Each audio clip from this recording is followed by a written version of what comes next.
Hey folks, I'm Nathan with Two Guys in a Ride, and today we're here at Discover Victoria Classic Car Days, and we are here with Brian and his awesome 1931 Ford Tudor. And you're not going to believe this, but Brian, tell us when you bought this car. I believe it was 1964 when I was in high school. My wife always jumps in and says it was brand new then. So I take it it's been somewhat apart in the meantime and replaced. I decided to restore it. Okay. Tore it down to the bare frame, sandblasted it. I'd work on it for a month or 6 weeks and get bored, set it aside. Several months or several years later, I'll get back at it. And so I'm guessing the time frame, probably 5 years ago, okay, I started driving it. I got it far enough along that I could actually drive it. And you drive this thing as a regular car driver? Pretty much every day. It's just amazing. Now, how many, we asked you about this because people are always curious, well, how many miles does it have on it? Well, it's 1931, folks. They hadn't invented numbers yet. No, I'm joking. They hadn't invented numbers yet. But Brian had a few issues with his odometer because when you first got it, what happened? Well, when I first got it on the road, it rolled over to 000. Okay, so then I drove it, I'm guessing 4,000 or 5,000 miles, and the speedometer quit. So I had a heck of a time trying to rebuild the speedometer. Finally bought a rebuilt speedometer, and of course it came 000. And I got 5,000 on it again now. So I suppose the car, since this restoration, probably has 10 or 12,000 miles on it. Okay, and that's awesome. I'm glad that you drive it and that it's an everyday driver. He was a little embarrassed to show his bald tires here, but it just shows that it's used. We just won't tread on that subject. Yes, there we go. Well said. Well said. Now this does have a flathead 4-cylinder, 40 horsepower. 40 horsepower. Now, I have go-karts that have 40 horsepower. How fast does this thing go when you're driving? Back when I was younger and dumber, I drove it over. That was yesterday, he said. Last week. No. I drove it over 70 miles an hour when I was in high school. Oh boy. Whoa. That's too hard on the long stroke 4-cylinder. Okay. Typically I cruise between 45 and 50. I can cruise 45 and 50 all day. Wow. So can we take we'll open the hood here and just take a quick look at the motor? In that it's an everyday driver, it's not a show car. Right. Which also is part of my restoration, is I didn't want a show car, I wanted a toy. And this has been a great toy for you ever since high school. Yeah. Look at that. I mean, that is just, I absolutely love it. When Brian and I were talking earlier, I said no engine is simple, but compared to today's engines, this is. And the only thing you've really replaced on here has been the fan blade. We were all the way through the engine. Okay. It's got the insert bearings. It's got hardened valve seats. Okay. So I don't have to run the non-oxidized fuel. Correct. And what was the deal with the fan blade? The original fan blade's fatigued, and then the blade can let go. So they highly recommended I replace that with a modern fan. It looks identical to the original equipment fan, but it's not going to fly apart.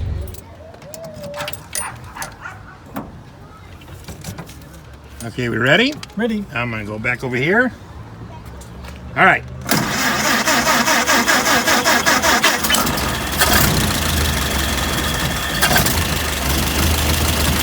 Stepping back into here, there's a few things that you had replaced. But before we do that, I was asking Brian what this was earlier, and this is just the door pull. It's the door handle. And now tell us about the lockings, the locks on the car, because Henry had his own philosophy on a lot of things, but the little chrome button to the left side of the driver's door, that's the lock for the driver's door. Okay, and the lock for the passenger door is out here. And why was that? My understanding is he didn't want people standing in traffic unlocking the door. So you have to come around here, unlock it, and climb in. Oh. the curb side. Yeah. Makes sense. That's just interesting. And inside here, you said you replaced the odometer, and you replaced, of course, the seat covers and the header and the doors, but they're all to original specs. That's right. That's right. And we'll get a shot of it later. But I love that speedometer. It rotates, like a cookie, just going around with the numbers, and then the gas gauge is just afloat. Right, because the dash is basically the gas tank. Yeah, this is the gas tank. I just love that. And then you do have a choke. Right.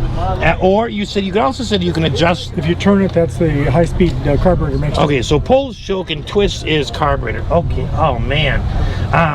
We have original steering wheel. Turn signal. No turn signals. Okay, no turn signals. They weren't required back then. So what is this? This is the turn signal. Okay. So what is that lever right here? The lever on this side is throttle. Okay. Early day it probably worked the same as cruise control, but it's not stable enough for today's traffic. Okay. The other side has a lever like that, which is the ignition timing. Okay. And then what is the dial in the middle with the handle? That's parking lights to the left side. Okay. Off on the bottom. Low beam headlights and high beam headlights. And then, the throttle on the floor, there's an accelerator pedal on the floor, and we'll get that in the video. And so that replaces the hand-mounted throttle? Right. I pull that one down if it's not idling, go to the stop sign or something. Okay. I can pull it down, get a little higher RPM, but basically that stays up. Okay, and there's an interesting thing here about the throttle pedal, because there's two pedestals. There's the actual throttle pedal, and then there's another round piece of metal. We'll show it to you on the video. What is that for? Just a footrest. Oh, just a footrest. It was easier to push the throttle with the footrest on, with your foot resting on that little pedal. Right, rocking your foot instead of pushing down. The back windows they roll down? They crank down. And I think you mentioned that the only thing that you probably knew of that maybe wasn't original, but was the mirror. Right, it had a mirror, but my it. wife bought me that with a clock in it.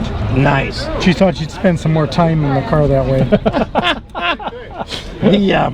And then someone before you bought it had put an electric motor that you think is probably not original, right, with the windshield wiper. But you'll take an electric windshield wiper. This is not the one that was on the car when I bought it. The one that I bought when it was on it just didn't function well for me. Okay. Because it didn't pull the wiper blade tight to the glass. So that's an aftermarket one. Well, the one that was on there when I bought the car, I found later when I cleaned it up, says Certain Roebuck on it. Oh. So that probably wasn't original either. No. So this glass does open and tilts out, right, and it's designed to, I thought it would hit that gas tank cover, but he says it's designed to pull right out. It clears out quite a ways. A lot of ventilation. All right, let's step back here a minute. I love the couch seat in the back. There's so much room. We'll show you a little video of that. Now, back in '31, a lot of cars didn't have a ton of storage built into them as far as trunk space. Very little storage. You needed to have a spare tire, so usually that was there. And then if you wanted, you would get something like a steamer trunk or something on the back. And you've done an addition right here. That's your version of a steamer trunk, somewhere to pack things in. Right. So you have only one brake light. Right. That is an original lamp. Yep, that is all right here. I love was required. I love those lines. And then let's just step back to the front. I want to talk to you about that headlamp again, because that's just an interesting how you solve the problem of aiming those lights. So, well, I'll stand here and let you stand there. You want me to pop that open again? Yeah. So tell us what the problem with the headlamps were. Well, the original reflectors, this portion, were plated, and the plating fell off, and it's very difficult because of the federal requirements for the replating of those. It's basically not practical, but they have aftermarket ones quite readily available. And when I put them in, the lights would light up, but I didn't have any distance. You couldn't see to drive at night. And it took a while for me to determine. The problem was the bulb wasn't properly located within the reflector to focus properly. The procedure for focusing a light on a Model 8 is you leave the lens off and you focus that way. So in order to get it to focus, I had to use a longer screw and a longer spring. I ended up needing to use a 2829 spring to bring the bulb out further. And that way, looking against a wall, it would start out as a big halo, and as you focus, it comes down to a spot.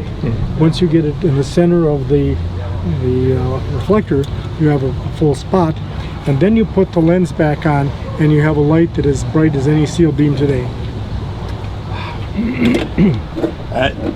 You know, I bet you've learned a lot going through all these things, you know, over the years with the car. You have obviously, how many times has this engine been apart? Do you think? Well, or worked on?